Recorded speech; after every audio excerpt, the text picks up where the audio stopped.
오늘 사도 바울 또 우리 골로새 저자는 골로새 교회 성도들에게 편지를 보내면서 골로새 교회 성도들이 이렇게 신앙생활을 했으면은 참 좋겠다라는 당부와 또 격려의 말씀 전하고 있습니다.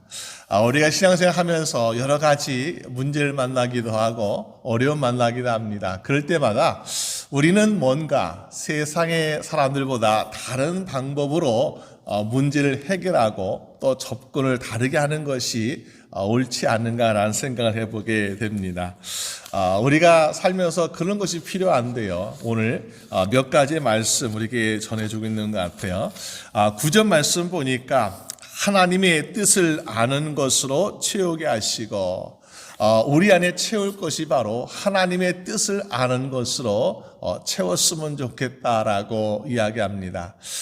때는 우리가 살면서 나는 많이 알고 있어요 하면서 이것도 자랑하고 저것도 자랑하고 참 많은 것을 안다라고 합니다. 그런데 우리가 안다라고 할 때에 흔히 하는 실수가 무엇입니까?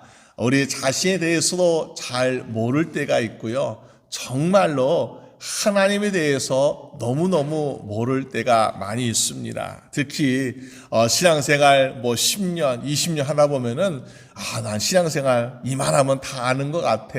아니면 내가 하나님에 대해서 어느 정도 아는 것 같아라고 이야기할 때가 있습니다. 그럴 때 정말 자기 자신을 돌아보고 있는지, 또 우리가 성경 말씀을 안다고 하면서 다른 사람의 잘못을 평가하거나 판단하는 실수도 할 때가 있습니다.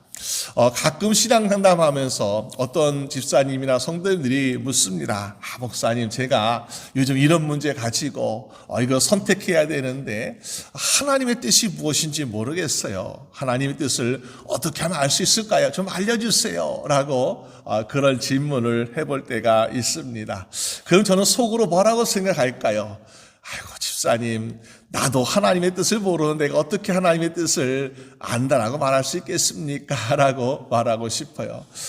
저도 마찬가지, 우리가 신앙생활 10년, 50년 해도 마찬가지고요. 목사도 성도도 마찬가지고, 하나님의 뜻을 제대로 아는 사람이 누가 있겠습니까? 그러나 우리는 하나님의 뜻, 다시 말해서 성경 말씀에서 이렇게 하라, 이렇게 하지 마라 라고 하는 그 말씀 말고 우리의 삶 가운데서 다가오는 어떤 선택해야 될 문제들, 또 어떤 결정, 이런 거에 있어서 우리는 하나님의 뜻을 좀 알고 싶어요. 그래서 하나님께서 하나님의 뜻은 이렇게 알 수 있단다 하면서 오늘 성경 말씀에서 말씀하고 있는데, 9절 말씀 보니까 기도하기를 그치지 아니하고 구하노니 라고 말씀하고 있습니다. 기도하기를 우리가 그치지 아니한다. 언제까지 해야 되겠냐? 하나님의 뜻이 이것이구나 하면서 내 마음속에 확신과 또 평안이 찾아올 때까지 기도하는 것, 이것이 바로 우리가 하나님의 뜻을 알 때까지 기도한다라고 볼 수 있는 것입니다. 참 우리가 이것 참 어려운 문제 같아요. 그래도 내가 하나님께 기도하고 있지만은 내 마음속에 어떻게 이것이 하나님의 뜻인가 라고 확신할 수 있겠습니까? 우린 잘 몰라요, 그것도. 그런데 성령님께서 그것을 우리를 도와주시는 것 같아요. 하나님의 뜻은 이것입니다. 하나님의 뜻대로 한번 이렇게 해보세요라고 성령님께서 도와주십니다. 제가 어렸을 때 아버지께서 굉장히 좀 무섭고 엄하신 분이나 대화를 자주 못했어요. 그래서 아버지에게는 저의 어떤 관심, 또 요즘 고민하는 거, 또 앞으로의 꿈, 또 어떤 소망을 가지고 있는지 대화를 잘 나누지 못했어요. 그런데 반대로 어머니하고는 사실 많은 대화를 나누고 있었습니다. 보통 우리가 딸 가진 어머니는 딸과 이렇게 많이 이야기한다는데, 저는 어머니하고 그런 이야기를 많이 했어요. 어머니, 나 요즘 이런 고민이 있어요.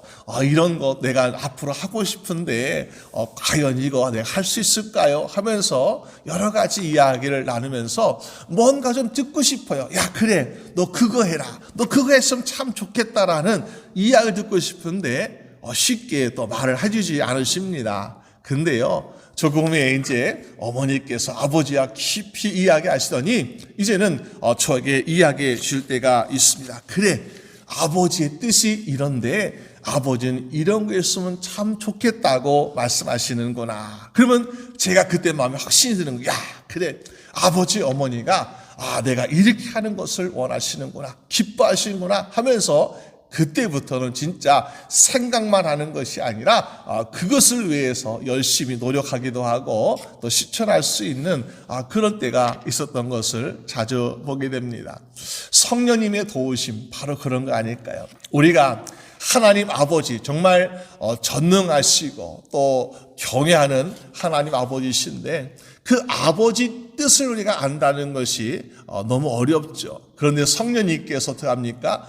우리보다, 세상의 어느 누구보다 하나님 아버지의 뜻을 가장 잘 알고 계시는 성령님께서 우리에게 말씀해 주세요. 야, 하나님 아버지께서는 이것을 기뻐하신단다, 이것을 좋아하신단다. 그러므로 너는 아버지가 원하는 것을 해라 라고 우리에게 말씀해 주고 있습니다. 여러분, 야곱이 어떻게 아버지에게 장자의 축복을 받았습니까? 어머니 리브가가 참 야곱에게 도와준, 야, 아버지께서 오늘 맛있는 음식을 드시고 그리고 축복해 주신단다. 그러면 너는 가서 맛있는 음식을 준비하라 라고 말씀해 주잖아요. 그러면서 이 야곱이 어떤 다른 지식도 경험도 없어요. 그런데 어머니의 말씀 듣고 아버지께 좋아하실 만한 스프를 끓여가지고 아버지에 가서 그랬더니 아버지가 그에게 축복해 주지 않았어요. 물론 여러 가지 잘못된 방법도 있었지만은, 그러나 아버지의 뜻, 아버지의 마음을 가장 잘 아는 어머니의 도움을 받았던 것이 축복의 시작이었던 것을 보게 됩니다. 오늘 우리의 인생에도 정말 하나님 아버지의 뜻대로 살아가는 것, 하나님 아버지의 뜻을 알아서 살아가는 것이 사실 참 힘든 문제이지만은 날마다 기도할 때 성령님 도와주세요, 내가 하나님 아버지의 뜻을 알고 싶은데 너무너무 몰라요 하면서 우리 성령님께 도움을 요청해서 성령님의 도우심 말미암아 하나님 아버지의 뜻대로 날마다 살아갈 수 있는 저희분 되시기를 주님의 이름으로 축원합니다. 그럴 때에 우리 인생에 어떤 일이 일하고 있습니까? 10절 말씀 보니까 이런 말씀하고 있잖아요. 주께 합당하게 행하여, 합당하게, 무슨 말이에요? 아버지의 뜻이 곧 내 삶에 이루어지고 있고 내가 생각하고 내가 하는 일들이 아버지 보시기에 야, 그거 맞구나, 잘하는구나, 야, 내 마음에 합하다 라고 하시는 그런 합당한 인생을 살 수 있더라라는 것입니다. 그러면요, 그 인생은 끝난 거예요. 우리가 능력도 부족하고 지혜나 지식이 부족해도요, 하나님 아버지의 마음이 합하다, 그럼 어떻습니까? 그의 인생은 하나님께서 책임져 주시고 하나님께서 보장해 주시는 인생을 살게 되는 것을 보게 되죠. 우리가 알다시피 어린 소년 다윗이 어땠습니까? 양을 치는 목동이었어요. 형제들 가운데도 아버지도 인정하지 않았던 아주 작은 초라한 목동이었습니다. 그런데 그 마음 심령이, 또 그의 믿음이 하나님을 얼마나 사모하는지 하나님이 다윗에게 뭐라고 이야기합니까? 사무엘이 기름 부으려 갈 때에 다윗을 보면서 말해요. 야, 너는 다윗에게 기름 부어라. 왜? 다윗은 내 마음에 합한 사람이다. 여러분, 우리가 그럴 때에 그 다윗, 초라한 목동이잖아요. 그런데 그 다윗이 하나님 마음에 합하기 시작할 때부터 달라지면서 결국 이스라엘의 왕이 되고 있는 모습을 보게 됩니다. 오늘 우리 인생에도 하나님, 내가 참 가진 것도 없고 아는 것도 없고 너무나 실수도 많고 허물도 많습니다. 그런데 이 모습 정말 하나님께서 다듬어 주시고 하나님께서 전국과 같이 연단시켜 주셔가지고 하나님 마음에 합한 사람 되게 해주세요. 그럴 때 우리가 정말 하나님께 쓰임 받을 수 있는 여러분 되시기를 주님의 이름으로 축원합니다. 그래서 이 골로새 교회도 정말 신앙생활 잘하는 교회로서 사도 바울은 이렇게 얘기하고 있습니다.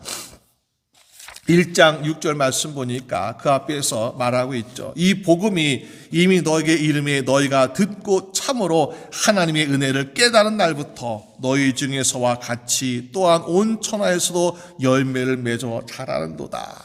우리가 하나님 마음에 합한 사람이 되는 첫걸음 바로 복음이 그 마음에 들어가는 것에서부터 하나님 마음에 합하기 시작한다라는 것을 보여주고 있습니다.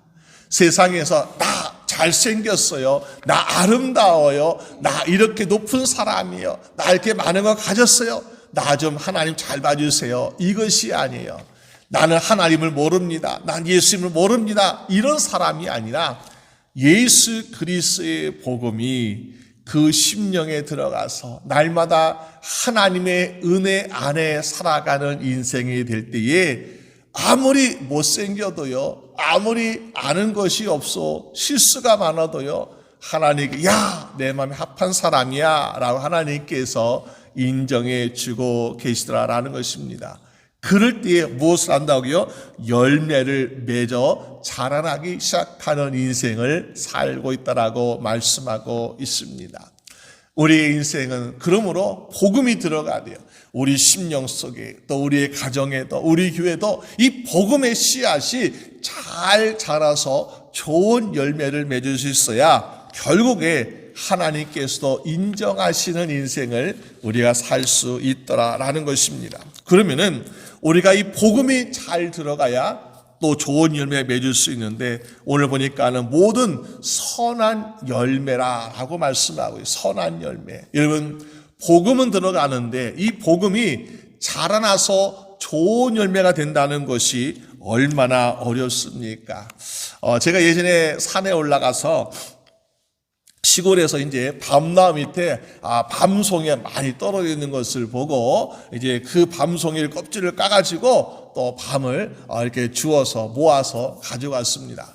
보기에는 윤기가 나고 또 다 먹음직스러운 그런 밤이에요.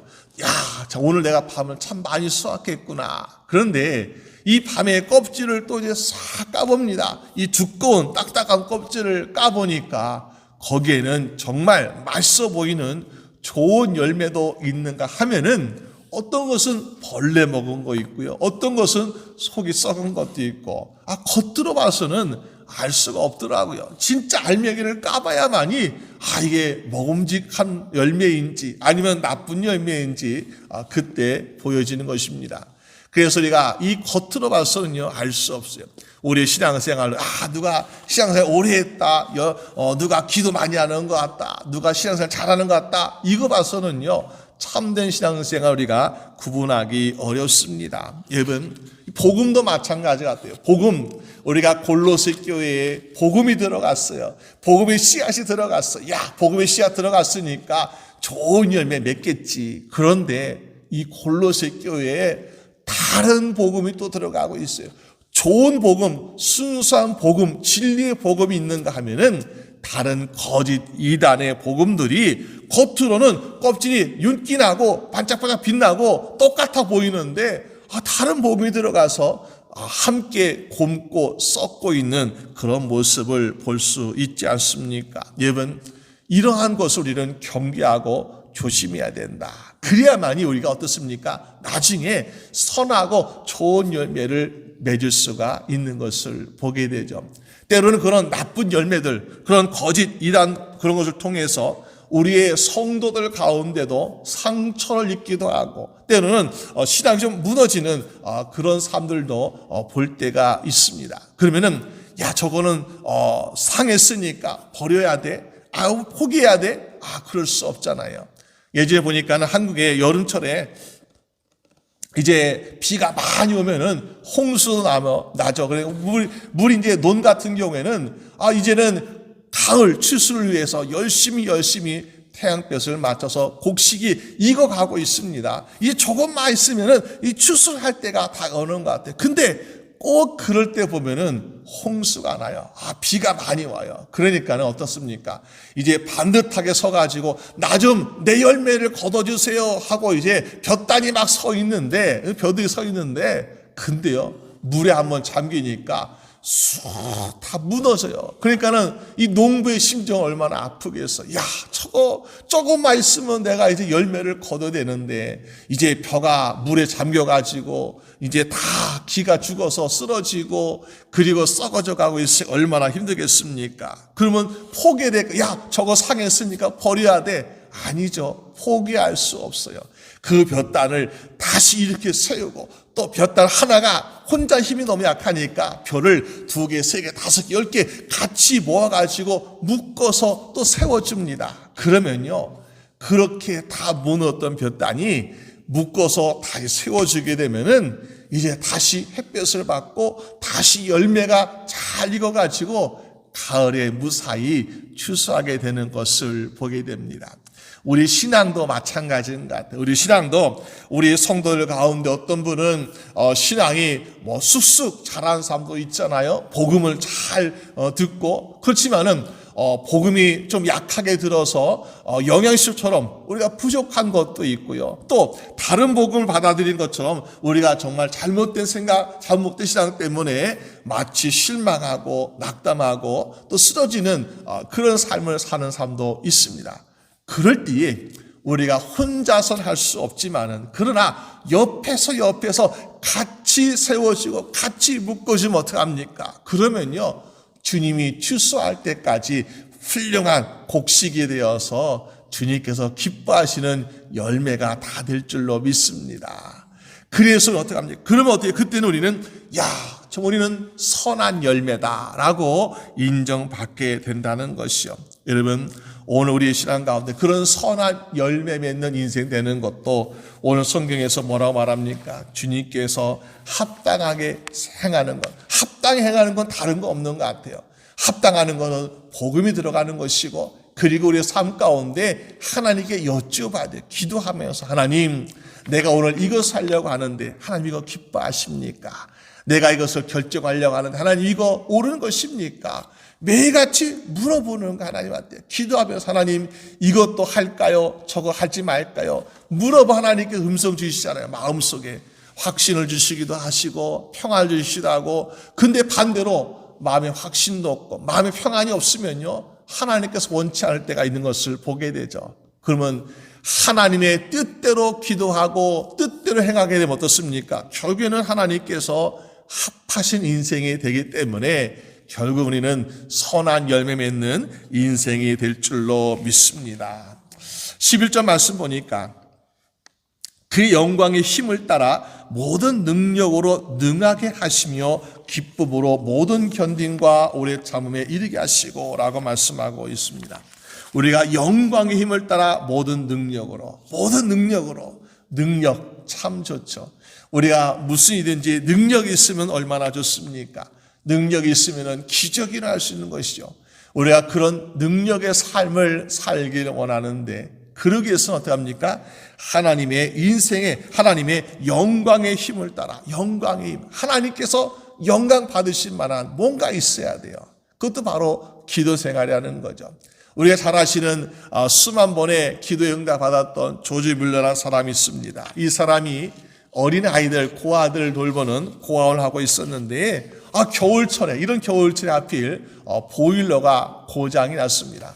갑자기 그 관리하는 사람이 찾아와서 원장님, 보일러가 고장이 나. 특히 어린 아기들이 있는 그 병동에 그런 곳에 보일러가 고장이 났습니다. 근데 보일러 고치는데 한 일주일 정도 걸린다 그래요. 일주일이면 어린애들 다 죽든지 뭐 병들든지 그러겠죠. 옛날이니까 얼마나 고민이 되겠습니까? 그때 조지 뮬러가 성경책 들고 기도실로 들어갑니다. 그러면 하나님께 하나님, 모든 세상 천지를 창조하시고 움직이시는 하나님 아버지, 해와 달과 별도 없으신 하나님 아버지, 제발 좀 도와주세요. 하나님께 기도를 계속해서 시작했습니다. 그랬더니 어떤 일을 하고 있을까요? 가장 추워야 될 그 겨울, 이 보일러를 고치고 기다리는 이 일주일 동안 갑자기 그 영국에 바람이 바뀌어가지고 추운 바람이 아니라 따뜻한 바람이 불어서 보일러가 없어도 괜찮을 정도의 날씨가 되었다는 것이요. 그래서 일주일 뒤에 보일러를 다 고치게 됐는데 보일러를 고치게 나니까는 그제서야 이 강추위가 몰아치는 원래 계절로 돌아왔다라는 그런 이야기가 있습니다. 여러분, 우리가 때로는 정말 내가 기도하면 과연 이루어질까? 이 기도가 무슨 능력이 있을까? 우리는 정말 의심할 때가 얼마나 많이 있습니까? 그런데 우리 한 사람 한 사람의 기도가 때로는 우리의 개인의 변화뿐만 아니라 우리의 가정에서도, 우리의 교회와 이 지역사, 이 미국 땅에서도, 세계도 움직이게 되는 놀라운 역사가 일어날 줄로 믿습니다. 여호사와 그의 젊은 군인들이 이 광야에서 목숨 걸고 싸웁니다. 자기 민족을 지키기 위해서 아말렉과 싸우고 있는데 너무나 막상막하, 너무나 힘든 열악한 상황에서 싸우고 있지 않습니까? 여러분, 그런데 하나님께서 기도를 들으시니까 그의 열악함과 부족한 가운데서도 놀라운 역사가 일어나는 것을 보게 되죠. 우리는 힘이 있다고 해서 이기는 것이 아니에요. 또 무기가 많다고 해서 이기는 것이 아니에요. 하나님이 함께 하시면은 이기는 삶을 살게 될 줄로 믿습니다. 그래서 우리는 하나님께 영광을 돌리는 삶을 살아야 돼요. 그런데 자기 자신의 힘만 의지하고 믿다 보면요, 영광의 힘이 사라질 때가 있습니다. 우리 성경에서 가끔 가장 축복받은 사람 가운데 한 사람, 삼손이라는 사람을 보게 돼요. 삼손은 어려서부터 아주 힘이 센 사람이죠. 이 세상에서 만약 삼손이 오늘날 태어났다면 이 세상에서 누가 그를 당해낼 수 있을까? 없을 것 같아요. 정말 이 삼손 이야기를 듣다 보면요, 야, 삼손은 정말 세상에서 가장 힘이 센 사람이구나. 그런데 이 삼손이 자기의 힘만 믿고 어떻게 하였습니까? 두려울 것이 없잖아요. 두려울 사람이 없으니까 자기 힘만 믿고 자랑하다가 결국에는 블레셋 여인을 사랑하게 됩니다. 그러면서 이 블레셋 여인의 속성에 빠져가지고 어떤 일을 행하고 있습니까? 자기의 머리를 깎게 하는 그러한 실수를 저지르게 됩니다. 그러면서 이 삼손은 뭐라고? 야, 나의 힘의 근원은 머리에 있어. 그러므로 머리를 깎지 말라고 어려서부터 들었어. 그렇기 때문에 머리를 깎으면 나의 힘이 없어지는 거야 라고 그렇게 이야기합니다. 그런데요, 정말 머리를 깎아버렸어요. 잠든 사이에. 그랬더니 힘이 다 사라져버렸대요. 그래가지고 감에 갇히면서 두 눈이 뽑히고 맷돌을 돌리는 아주 불쌍한 사람으로 떨어지지 않았습니까? 여러분, 우리가 그 모습 보면 야, 삼손의 힘은 머리에 있었구나. 그러면서 이 삼손의 영화를 보게 되면요, 삼손이 그 감옥에서 눈이 뽑힌 처럼 맷돌 돌리는데 오랫동안 돌렸대요. 그러면서 맷돌 돌리는 동안 머리가 점점 자라가지고 다시 힘이 나서 그 다곤 신전에서 축제 벌이고 했던 그 사람들을 다 무너뜨렸다라고 그런 의미로 또 보여지는 것을 보게 됩니다. 근데 저도 그렇게 생각했거든요. 근데 성경에는 보니까 삼손이 머리 자라서 힘이 세져가지고 그들을 무너뜨렸다라고 이야기하고 있지 않습니다. 또 삼손의 힘의 비결은 머리에 있었다라고 또 하나님께서 말씀하지 않았습니다. 그럼 왜 그렇게 말씀했을까? 단지 하나님은 삼손이 태어나기 전에 이렇게 말씀하세요. 그의 부모도 야, 삼손은 하나님께 바쳐진 사람이야. 나신이라고 그러는 나신. 그래서 하나님께 드려진 사람, 하나님의 영광을 위해서 살아갈 사람이기 때문에 삼손에게 독주, 술에 취하지 말게 하고, 삼손에게 죽은 사람, 시체를 가까이 하게 하지 말고, 삼손에게 머리를 깎지 말아라. 하나님께 말씀하신 거예요. 다시 말해서 삼손의 힘의 근원은 머리를 깎냐 안 깎냐 이것의 문제가 아니라 그의 삶이 나신으로 하나님께 드려진 바 되는 삶, 영광 돌리는 삶을 사냐 아니냐에 따라서 달라지고 있다는 것이요. 오늘 우리가 만약에 삼손처럼 우리의 힘의 근원이 머리가 긴 머리를 가지고 있다. 그러면 아마 우리 남자 집사님들보다 우리 여자분들이 더 힘이 셀 것 같아요. 머리 기르시잖아요. 그렇죠? 남자도 긴 머리 가지고 얼마나 힘이 세겠어요. 긴 머리 가지고 있으면. 그런데 그렇지 않잖아요. 우리의 힘의 근원은 머리카락에 있는 것이 아니에요. 우리의 힘의 근원은 어디에 있다고요? 나시린처럼 하나님께 드려진 삶, 하나님께 영광 돌리는 삶이 바로 우리의 힘의 근원이 있다라고 볼 수 있습니다. 그래서 삼손이요, 마지막에 두 눈 뽑힌 채로 이제 조롱거리가 되기 위해서 사람들 앞에 서게 됩니다. 그때 자기의 손을 잡고 인도하는 손에게 이렇게 얘기합니다. 야, 내 손을 어디 기둥에 좀 나를 좀 닿게 해달라. 그러면서 기둥에 손이 닿을 때 삼손이 이렇게 기도하고 있지 않습니까? 주 여호와여 구하옵나니 나를 생각하시옵소서. 하나님이여 구하옵나니 이번만 나를 강하게 하사 나의 두 눈을 뺀 블레셋 사람에게 원수를 단번에 갚게 하옵소서. 마지막 그의 소원, 그의 심령이 하나님께 영광을 돌리고자 하는 그 기도가 하나님께 응답되었을 때 하나님께서 이 마지막 순간에 다시 하나님이 삼손에게 힘을 주시니까 기둥이 무너지고 신전이 무너지는 이런 일이라고 있는 것을 보게 됩니다. 여러분, 우리의 인생의 능력, 우리의 삶의 힘의 근원도 바로 그렇지 않을까요?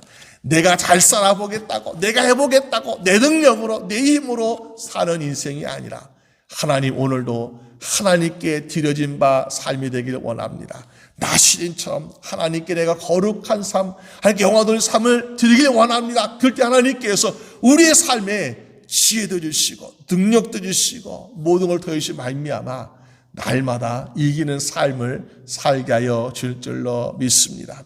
오늘 말씀에서 우리는 여러 가지를 보게 되죠. 정말 하나님께서 우리 함께 하시는데 하나님은 우리의 인생 가운데 많은 열매도 맺게 하시고 또 응답도 이루어주시고 능력도 주셔서 우리 삶이 이 세상에서 정말 세상의 모든 유혹과 시험을 잘 이기기도 하시고 또 풍성한 열매 맺는 삶을 살게 하시는데 그렇게 살기 위해서 우리가 기도밖에 없다라는 것을 보여주고 있습니다. 오늘 저희분들도 정말 날마다 하나님을 향하여 기도하시 말미암아 능력도 열매도 모든 선한 일도 풍성하게 되는 저희분 되시기를 주님의 이름으로 축원합니다. 우리 함께 기도드리겠습니다. 하나님 아버지 감사합니다. 오늘 우리가 믿음 생활하고 또 매일매일 살아가면서 오늘도 하나님의 도우심을 구하고 하나님의 뜻을 알기를 원합니다. 내가 지금까지 알았던 상식, 지금까지 알았던 지식으로 하나님의 뜻을 안다라는 교만에 빠지지 않게 하시고 오늘도 우리의 삶 가운데 함께 하신 하나님께 기도함으로 하나님의 뜻을 알게 하여 주시옵소서. 우리가 무슨 일을 하든지 간에 우리는 너무나 힘도 부족하고 능력도 부족하고 지혜도 부족합니다. 그러나 하나님께 기도하고 구하는 자에게는 지혜를 넉넉히 주시고 또 능력도 주셔서 능치 못한 인생이 되게 하시는 줄로 믿습니다. 우리 주의 성도 한 사람 한 사람 하나님이 그 모든 기도에 응답하여 주시 말미암아 날마다 선한 열매 맺게 하여 주시옵시고 주의 능력으로 말미암아 능치 못한 인생을 살아갈 수 있도록 도와주시옵소서. 그래서 우리의 인생 전체가 하나님께 영광 돌리는 거룩하고 복된 인생 되게 하여 주시옵소서. 감사드리옵고 우리 주 예수 그리스도 이름으로 기도드립니다. 아멘.